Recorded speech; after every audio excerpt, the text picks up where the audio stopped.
నమస్కారం సార్. నమస్తే అండి. ఆంధ్రప్రదేశ్ విజయనగరం జిల్లా రిజర్వ్డ్ కాన్స్టిట్యుయెన్సీ కురుపాం. అక్కడ గతంలో టీడీపీ 3 సార్లు గట్టిగా ప్రయత్నం చేసినా విజయం దక్కలేదు. అయితే ఈసారి గట్టి పోటీ నేపథ్యంలో మరి ఎటువంటి క్యాండిడేట్‌ని నిలబెట్టారు? అక్కడ బలాబలాలు ఎవరెవరివి ఎలా ఎలా ఉన్నాయి? ఆ విషయాలు చెప్పండి సార్.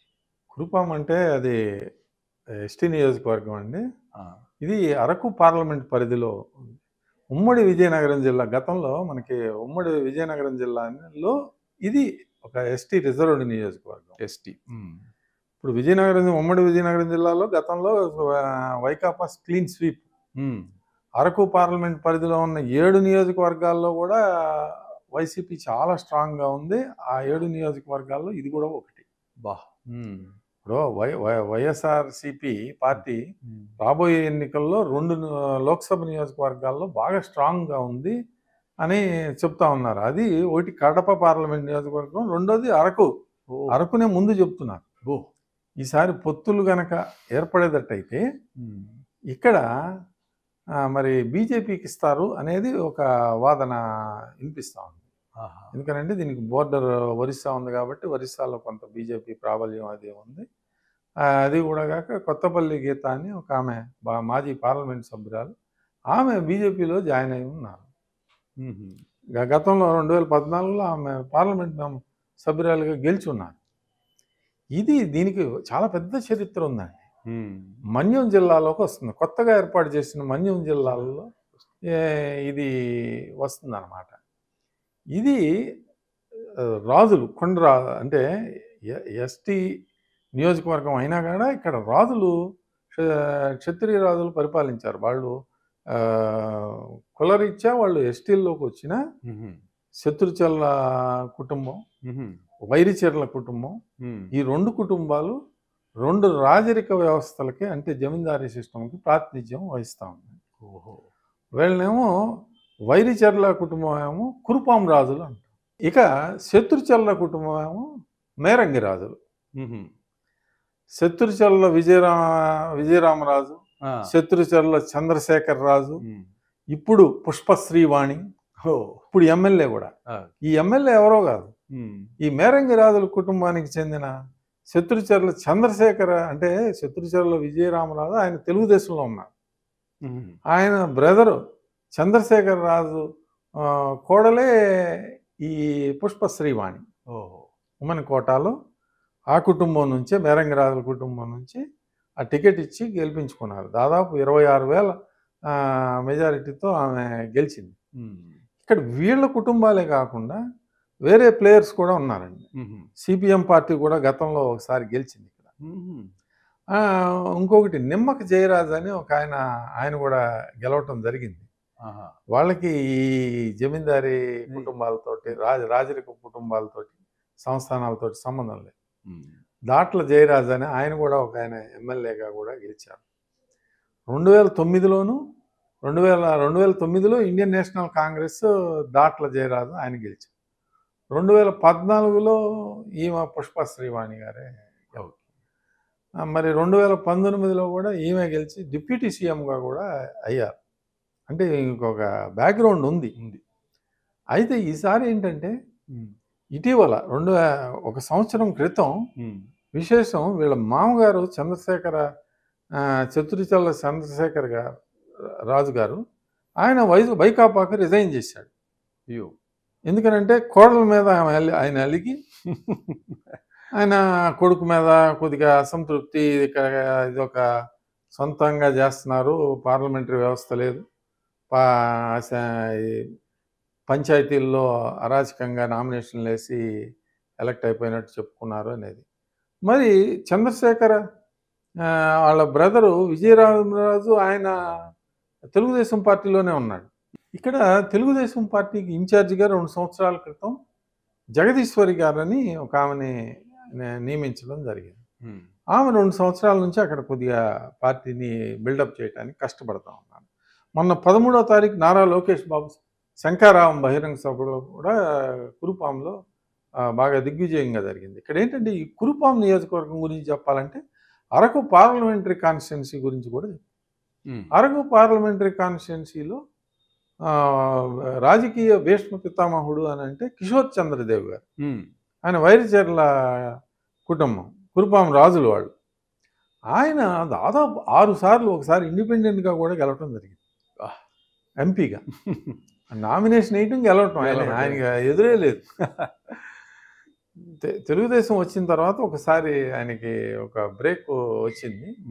మామూలుగా అలా అదర్వైజ్ ఆయన ఎప్పుడు ఆయనే గెలుస్తూ ఉన్నారు.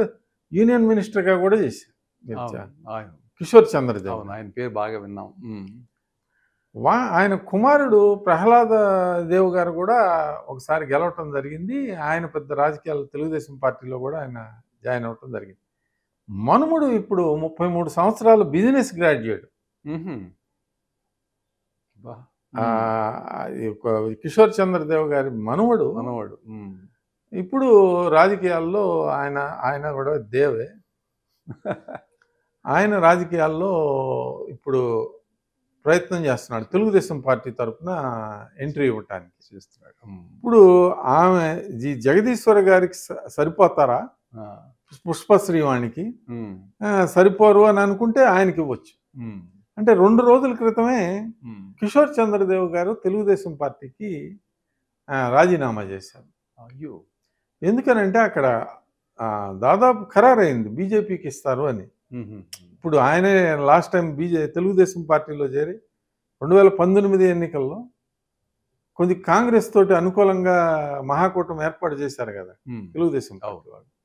ఆ కనెక్షన్స్ తోటి ఆయన జాయిన్ అవ్వటం జరిగింది కాంగ్రెస్ పార్టీ నుంచి కిషోర్ చంద్రదేవ్ గారు తెలుగుదేశంలో. అయితే అక్కడ ఓడిపోయారు. 1,50,000 దాదాపు, చాలా పెద్ద తేడాతో ఓడిపోయారు. ఇక ఈసారి ఎన్నికల్లో ఆయనకి టికెట్ రాదు కాబట్టి తప్పకుండా ఆయన బీజేపీకి మేము వ్యతిరేకం, ఎంతో కాలం కాంగ్రెస్ తోటి ఉన్నాం కాబట్టి, బీజేపీ విధానాలకు మేము వ్యతిరేకం కాబట్టి తెలుగుదేశం పార్టీ బీజేపీ తోటి పొత్తు కుదుర్చుకునే దిశగా ప్రయాణం చేస్తుంది అనే అనుమానంతో ఆయన రిజైన్ చేశారు. కానీ ఆయన మనవడు తెలుగుదేశం పార్టీలోనే ఉన్నారు. అయ్యో, ఆయన టికెట్ ఇస్తారు అనేది ఒక వాదన.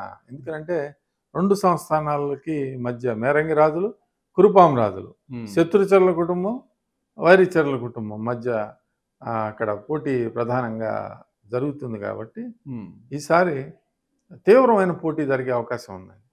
ఇక్కడ సిపిఎం పార్టీ గతంలో జనసేనతో కలిసి పోటీ చేసినప్పుడు 8,000 వరకు ఓట్లను చీల్చుకోవడం జరిగింది. అంటే సుమారు ఆపోజిషన్ కాంగ్రెస్ పార్టీ అయినా కానీ ఇంకొంచెం ఎక్కువ, గతంలో కంటే క్రిస్టియన్ మైనారిటీ ఓట్లు అక్కడ ఎక్కువగా ఉంటాయి.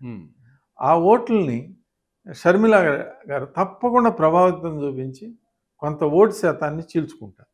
ఓకే, ఆ చీల్చుకోవడంతో డెఫినెట్గా నేరో కాంటెస్ట్లోకి వచ్చే అవకాశం ఉంది. ఇప్పుడు తెలుగుదేశం పార్టీ, జనసేన, బీజేపీ కలిసి పోటీ చేసే అవకాశం ఉంది కాబట్టి బలమైన ఆర్థిక వనరులు కలిగిన కొత్తపల్లికి గీత అభ్యర్థిగా ఉంటారు కాబట్టి ఈసారి పోటీ ఆమెకు కొంత ఇబ్బంది. తోడలుడు, ఆమె భర్త పుష్పశ్రీవాణి గారి భర్త, తోడలుడు ఆ నియోజకవర్గం మొత్తం పంచుకుని అరాచకాలు చేస్తున్నారు అనేది ప్రధానమైన ఆరోపణ. ఇప్పుడు తోటలపల్లి రిజర్వాయర్ కానివ్వండి, 33 గ్రామాలకు సిమెంట్ రోడ్లు వేయటం కానివ్వండి, భోగాపురం ఎయిర్పోర్ట్ అభివృద్ధి పనులుగా, ఇలాంటివన్నీ తెలుగుదేశం పార్టీ ఆధ్వర్యంలో జరిగినాయి కాబట్టి అది వాళ్ళు డెవలప్మెంట్ స్కీమ్గా వేసుకుని వాళ్ళు ప్రచారం చేసుకుంటా ఉన్నారు.